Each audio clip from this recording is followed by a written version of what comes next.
इंदिरा गांधी ने जब अमिताभ बच्चन की सारी बातें सुनी तो उनके आंखों से आंसू बहने लगे और इंदिरा जी अपने आंसुओं को नहीं रोक पाई। फिर इंदिरा जी ने, दोस्तों नमस्कार, सत श्री अकाल, आदाब, प्रणाम। मैं कुमार जीवन और आप देख रहे हैं कुमार जीवन चैनल। कुमार जीवन चैनल में आप लोगों का स्वागत है, वेलकम। दोस्तों ये किस्सा है इंडियन पॉलिटिक्स के आयरन लेडी कहे जाने वाली श्रीमती इंदिरा गांधी के बारे में और इंडियन सिनेमा के एंग्री मैन कहे जाने वाले अमिताभ बच्चन के बारे में। पुलिस जो बोझ उठाता है कहीं बोझ बनकर तुम्हारे सर पे बैठ गया ना तो सीधा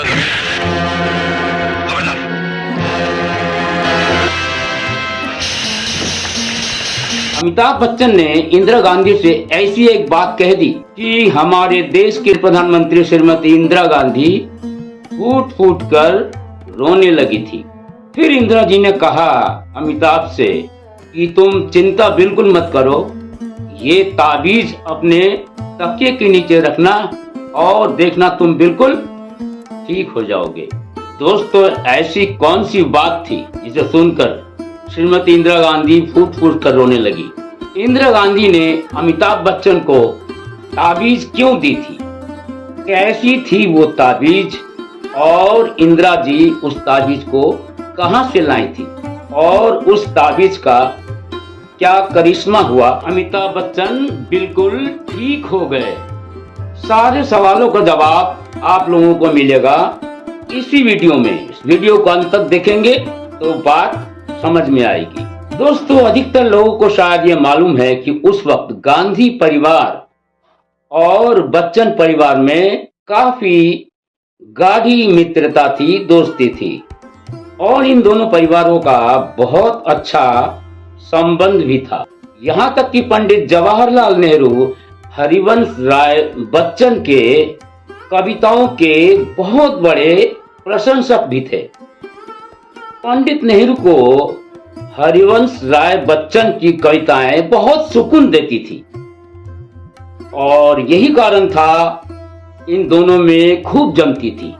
यहाँ तक कि इंदिरा गांधी और अमिताभ बच्चन की मां तेजी बच्चन के साथ इन दोनों की बहुत गाढ़ी मित्रता थी और यही कारण था कि अमिताभ बच्चन और राजीव गांधी के बीच बहुत ही अच्छी दोस्ती बनी रही।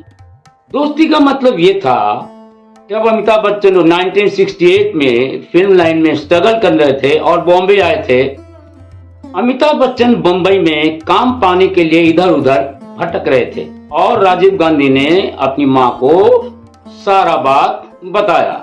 इंदिरा गांधी ने मशहूर डायरेक्टर ख्वाजा अहमद अब्बास को कह के उनकी आने वाली दूसरी फिल्म में काम के लिए, अमिताभ बच्चन के काम के लिए 1969 में रिलीज होने वाली 7 हिंदुस्तानी में अमिताभ बच्चन को पहली बार काम मिला था और 7 हिंदुस्तानी से ही अमिताभ बच्चन ने अपनी फिल्म का डेब्यू भी किया था।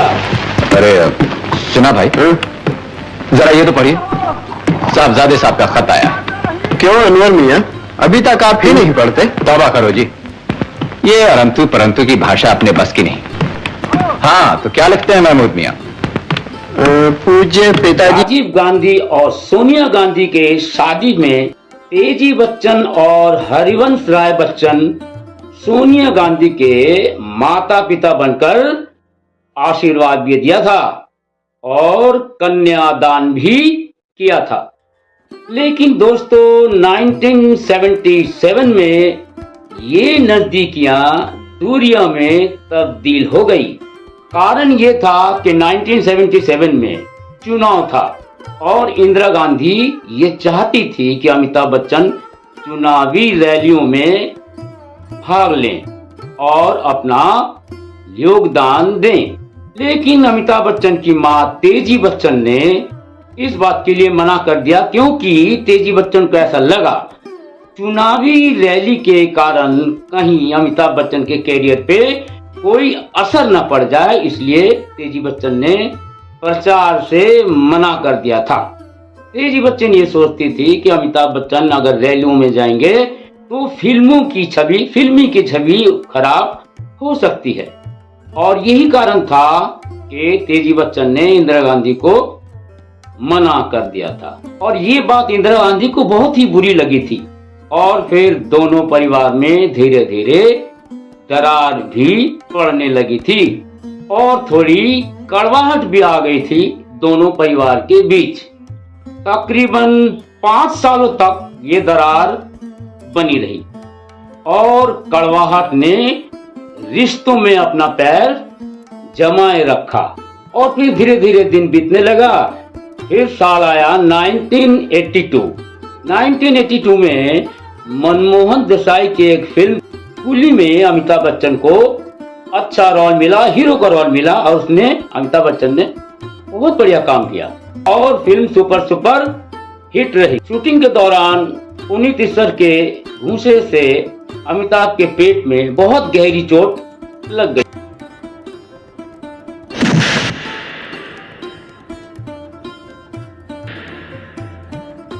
आनंद फानन में बेंगलोर के हॉस्पिटल सेंट फेनोमिना में अमिताभ बच्चन को भर्ती कराया गया था, और डॉक्टर शशिधर भट्ट ने अमिताभ बच्चन का इलाज किया था। लेकिन जब अमिताभ बच्चन पूरी तरह ठीक नहीं हो पाए, फिर तो अमिताभ बच्चन को मुंबई के ब्रीच कैंडी हॉस्पिटल में ले जाया गया। वहां डॉक्टर उड़वालिया ने बहुत इलाज किया, लेकिन अमिताभ की हालत और बिगड़ती गई। 2 अगस्त 1982 को अमिताभ का पल्स 0 हो गया। मतलब आप समझ रहे हैं ना, डॉक्टरों ने क्लिनिकली डेड बता दिया। कमरे में बिल्कुल कोहराम सा मच गया और रोना धोना शुरू हो गया था। लेकिन उसी कमरे में जया बच्चन एक साइड में खड़ी थी। जया बच्चन का ध्यान एकदम से अमिताभ बच्चन के अंगूठे पे गया, जो अंगूठा हल्का सा हिल रहा था। तो जया बच्चन ने डॉक्टर को यह बात बताई, और डॉक्टरों ने जब देखा तो जी तोड़ कोशिश की, जी जान कोशिश करके अमिताभ बच्चन के इलाज में दोबारा से लग गए। करीब 11 मिनट क्लिनिकली डेड के बाद डॉक्टरों के कोशिश से अमिताभ बच्चन की सांस वापिस आ गई, और थोड़ी देर में अमिताभ बच्चन ने अपनी आंखें खोल दी। जिस वक्त ये घटना घट रही थी, उस वक्त इंदिरा गांधी अपने बेटे राजीव गांधी के साथ अमेरिका एक सरकारी दौरे पे जा रही थी। और जैसे ही इंदिरा जी को अमिताभ के घटना की खबर मिली, इंदिरा गांधी ने राजीव गांधी को रास्ते से ही वापस भेज दिया, और राजीव गांधी वापस इंडिया लौट आए। और चूंकि इंदिरा गांधी प्रधानमंत्री थी, तो इस तरह से कोई भी सरकारी दौरे को छोड़ के वापस नहीं आ सकती थी। इसलिए इंदिरा गांधी अमेरिका चली गई और अपना सरकारी काम करके 8 अगस्त को वापस इंडिया आ गई। और दिल्ली अपने आवास जाने से पहले इंदिरा गांधी मुंबई गई, और मुंबई जाके उन्होंने हॉस्पिटल जाके अमिताभ बच्चन का हालचाल लिया। इंदिरा गांधी जब बीच कैंडी हॉस्पिटल पहुंची और जैसे ही अमिताभ के कमरे में दाखिल हुई, अमिताभ की हालत देख के उनका दिल दहल उठा और आंखों में आंसू भी भर आए। कारण यह था कि अमिताभ के चारों तरफ पाइप ही पाइप लगे हुए थे। खाने के लिए अलग पाइप, यूरिन डिस्चार्ज के लिए अलग पाइप, चारों तरफ बहुत सारे पाइप लगे थे। यह देख के इंदिरा गांधी नहीं रह सकी और रोने लगी। यहाँ तक कि सांस लेने के लिए भी गले के पास बाईपास एक नली लगाई हुई थी, जिससे अमिताभ बच्चन सांस ले रहे थे। इंदिरा गांधी उस वक्त अमिताभ बच्चन के पास जाके अमिताभ बच्चन से बात करने की कोशिश की, तो अमिताभ ने बिल्कुल दर्द भरे आवाज में कहा, आंटी मुझे बहुत तकलीफ हो रही है और रात रात भर मुझे नींद नहीं आती, मैं रात रात भर जगा रहता हूँ। और अमिताभ बच्चन की बातें सुन के इंदिरा गांधी के आंखों में आंसू भर आए थे। आंसू बिल्कुल आंखों से झरझर करके बहने लगे थे। फिर इंदिरा गांधी ने अपने जज्बातों को काबू में किया। दोस्तों, आप लोग ये सोच रहे हैं कि ये पल पल की बातें मैं कैसे बता पा रहा हूँ। दोस्तों, ये पूरा घटनाक्रम का जिक्र इंदिरा गांधी के सलाहकार श्री माखन लाल ठोटेदार ने अपने एक किताब में लिखी थी और प्रदीप सरदाना ने एक इंटरव्यू में भी ये सारे बातें बताई थी। मैं वहीं से इन बातों को लेके आप लोगों के बीच रख रहा हूं। दोस्तों, इंदिरा गांधी ने बिल्कुल रूंधी हुई आवाज में कहा, घबराओ मत बेटा, सब ठीक हो जाएगा। मेरे साथ भी ऐसा होता है, मुझे भी कभी कभी रात भर नींद नहीं आती है, नींद आ जाएगी, घबराओ मत। श्रीमती इंदिरा गांधी को अब वहां बैठना बहुत मुश्किल हो गया था। उनकी आंखों से आंसू झरझर बह रहे थे। इंदिरा जी ने अपने आप को संभाला और तुरंत कमरे से बाहर निकल गई। इंदिरा गांधी हॉस्पिटल के कमरे से तो बाहर आ गई थी, लेकिन उनका मन अभी भी वहीं कमरे पे लगा हुआ था। इंदिरा गांधी को अमिताभ बच्चन की नींद न आने वाली बात से बहुत ही चिंता सता रही थी। आखिरकार इंदिरा गांधी को एक उपाय सूझा। इंदिरा गांधी भी जब बहुत परेशान हुआ करती थी तो तंत्र मंत्र का भी सहारा लिया करती थी। दोस्तों, आप लोग शायद जानते होंगे, नाम है देवराहा बाबा। देवराहा बाबा पर इंदिरा गांधी को काफी विश्वास था और फिर इंदिरा गांधी जी ने देवराहा बाबा के पास जाके अमिताभ बच्चन के लिए एक ताबीज बनवाई और वो ताबीज लेके इंदिरा जी डायरेक्ट हॉस्पिटल पहुंची जहां अमिताभ बच्चन एडमिट थे।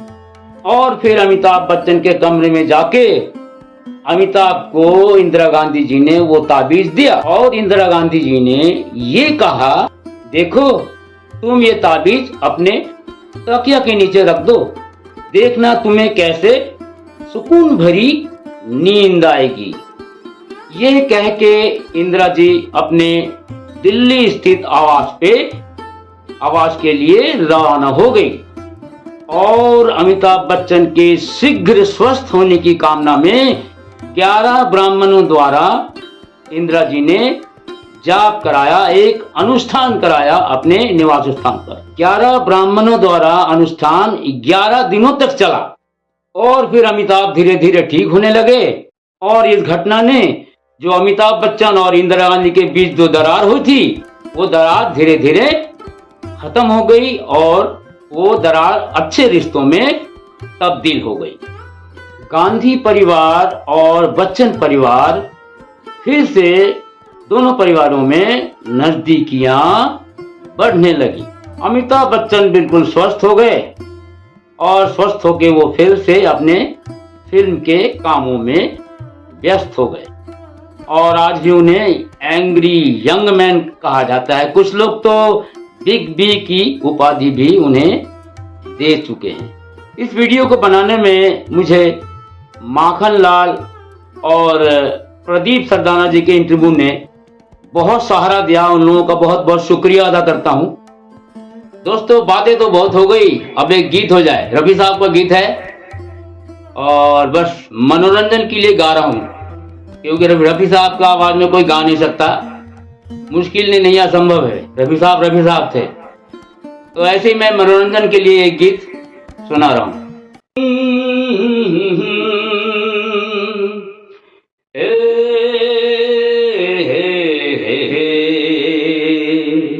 न जा कहीं अब न जा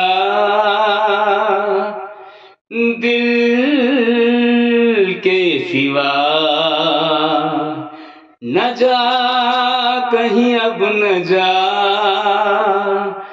दिल के सिवा, यही है दिल कूचा तेरा है मेरे हमदम मेरे दोस्त, न जा कहीं अब न जा दिल के सिवा, यही है दिल कूचा तेरा है मेरे हमदम मेरे दोस्त न जा कहीं अब न जा दिल के सिवा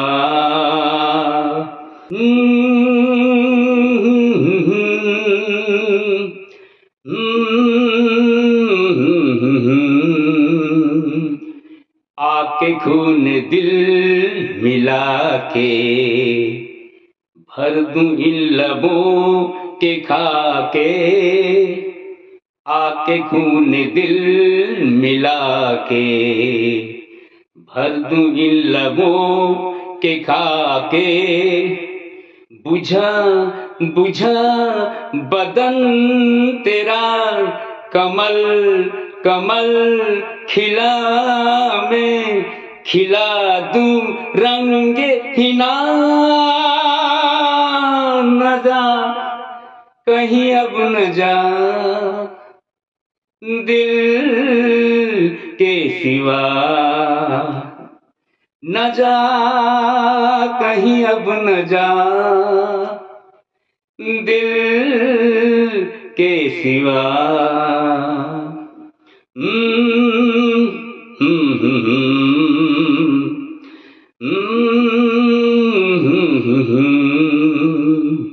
आज शहर दिल मचल कर सूरते चराग जल कर आज शहर दिल मचल कर सूरते चराग जल कर झुकी झुकी यही नजर ये काजल से दिल पर लिखे हो ना में वफा न जा कहीं अब न जा दिल के सिवा न जा कहीं अब न जा दिल के सिवा यही है दिल कूचा तेरा है मेरे हमदम मेरे दोस्त न जा कहीं अब न जा दिल के सिवा दिल के सिवा दिल के सिवा Mm-hmm.